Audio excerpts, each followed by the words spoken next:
At the White House loading dock early one morning, a peculiar crate marked, "To President Trump from Harvest Hill" arrives. The guards scan it. No threats detected.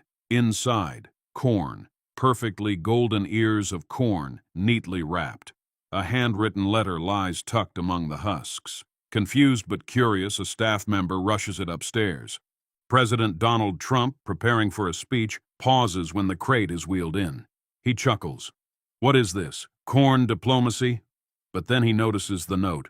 Please read this personally. Elijah Boone. That name doesn't ring a bell. He opens the envelope. The handwriting is old-fashioned, sturdy, honest. He sits down and begins reading. Elijah Boone, 82, lives on a farm in Nebraska. A widower, Vietnam veteran, and lifelong farmer, Elijah has known the land longer than he's known most people. The same field he once ran through as a child now struggles beneath drought and debt, but he still plants, still hopes. Elijah isn't wealthy. He doesn't have connections, but he has something he believes might matter, a message for the president, hidden within a crate of his best corn. Corn his late wife, Mabel, used to call sunlight in husks. He wrote that letter with trembling hands but a steady heart. Not for attention, not for pity, but because something deep inside him said it was time. Trump reads the opening lines aloud. Dear Mr. President, if this corn reaches you, I hope you'll hear a voice behind it, not mine, but America's forgotten soul. I am not complaining, I am not begging, but I am telling you a story that you might not see on TV. Elijah's words aren't political, they're poetic. He talks about losing his son to opioids, the droughts that stole his harvest, and the quiet pride of feeding a nation that doesn't know his name. Trump pauses. This isn't a complaint, it's a revelation. One man's life echoing millions. In Harvest Hill, Elijah walks the same rows each morning, even though his knees ache. He talks to Mabel out loud, old habits die hard. A picture of her still sits by the barn window. He thinks of his son Jesse every day. Jesse had dreams of leaving the farm, but the pain from an injury led to addiction. One bad batch, and he was gone. Elijah never blamed the world, just grieved in silence. That corn? It grew in the last patch Jesse ever helped plant. Elijah saved it, season after season, replanting from the same seeds. This year, he picked only the best to send to Trump. Trump finishes the first page of Elijah's letter. On the second page, the tone shifts. Mr. President, I don't ask for policies. I ask for presence, not just yours, but for someone, anyone, to look us in the eye and say, you still matter. That's all we ever wanted. Trump sets the letter down. Silence fills the room. He motions for his aide. I want to meet this man, he says. In person. His staff scrambles. Who is Elijah Boone? Is he a trap? A protester? A symbol? But Trump knows sincerity when he sees it, and this farmer's words, like his corn, are pure. Back on the farm, Elijah feeds his chickens when his landline rings. Hello? Mr. Boone, this is the White House. The president read your letter. Elijah laughs. Yeah, right. Who is this, Harold? No, sir, this is real. President Trump would like to meet you, in person. Elijah drops the phone. 2 days later, a black SUV rolls up to his porch. Secret Service. His neighbors watch in awe. The town hasn't seen this much excitement since the county fair in '92. As Elijah climbs into the vehicle, he whispers to Mabel's photo, Well, sweetheart, looks like you're riding shotgun. As Elijah travels to D.C., his neighbors take over his chores. Kids weed the garden. Old friends bale hay. No one talks politics. They just admire the courage it took to write that letter. Elijah's dog, Maple, stays with the Jenkins family. He'll be back soon, they tell her, rubbing her golden ears. For Harvest Hill, this isn't about fame. It's about being seen. For the first time, someone from their forgotten world is stepping into the White House not to ask, but to remind. Elijah's not used to suits or security, but he carries himself tall. When he walks through the White House gates, the press swarms, shouting questions. Elijah ignores them. Trump is waiting inside. No media, no cameras, just two men, an old farmer and a president, sitting across from each other with a crate of corn between them. Trump speaks first. "I got your message loud and clear." Elijah smiles. "Didn't think you'd cry." Trump chuckles. "Neither did I." Over hot coffee and silence, Elijah tells his story in more detail. He doesn't whine.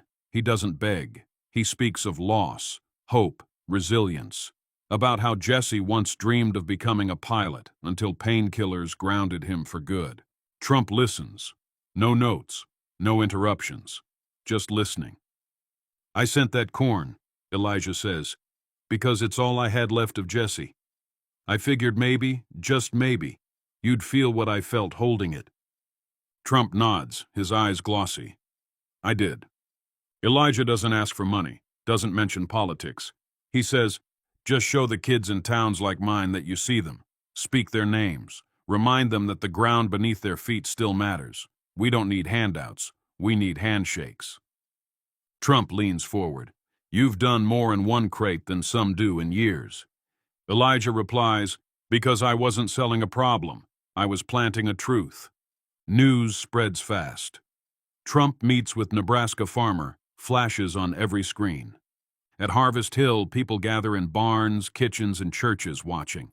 Elijah isn't grandstanding. He's just being Elijah. Honest. Humble. Kids at the local school write essays titled, "What My Town Means to Me." One girl draws a picture, Elijah shaking the president's hand, a cornfield behind them. It isn't about Elijah anymore. It's about them. Before Elijah returns home, Trump walks him to the garden behind the White House. He holds one ear of Elijah's corn and says, "We're planting this here, right next to the rose bushes." Elijah grins. Even better than Mabel's kitchen windowsill. They bury the corn. No ceremony. No press. Just soil and silence. Trump promises, "I'll mention your story in my next speech, but more than that, I'll remember it." Elijah replies, "That's all I ever wanted." Days later, at a major rally, Trump surprises everyone by opening with Elijah's story. No politics, just the man, the crate, the corn, and the letter. He says, "America isn't built in boardrooms. It's built on land like Elijah's, by hands like his, and hearts like his son's." The crowd goes quiet. Some cry, others cheer, but no one forgets. Back in Harvest Hill, Elijah receives a package, a framed, handwritten letter from Trump. It reads, "Dear Elijah, your corn reached more people than you know, but it was your words that planted something in me. Gratitude, respect, hope." Signed, Donald J. Trump. Elijah places it next to Mabel's photo. Elijah starts receiving letters from strangers. A teen in Ohio writes, "I showed your story to my dad. He cried. We talk now." A veteran in Texas sends seeds, calling them Jesse's legacy corn. Elijah writes back to each one by hand. Mabel's old stationery runs out, so he buys more, floral patterns she would have loved. That single crate of corn is now part of school projects, news specials, and podcasts. Some call it the corn that spoke. Elijah smiles when he hears that. "Nah," he says, "it just whispered the truth." A university even requests a cob for a time capsule. Elijah agrees. After all, Jesse's name deserves to live on. Unexpectedly, Trump visits Harvest Hill during a Midwest tour. No podium, just boots on soil. He and Elijah walk the fields. Maple barks in delight. They talk about old tractors, missing sons, and changing seasons. No press allowed. Just a handshake, a hug, and a second crate of corn. This one labeled, "For the Future." Elijah starts a small program, Seeds of Hope, donating heirloom corn to struggling farmers with a letter. "These grew on land, watered by tears and sunlight. Plant them with purpose." Farmers respond. The movement grows quietly, with no spotlight, just like Elijah would want. With town donations, Harvest Hill installs a bench under an oak tree near Elijah's barn.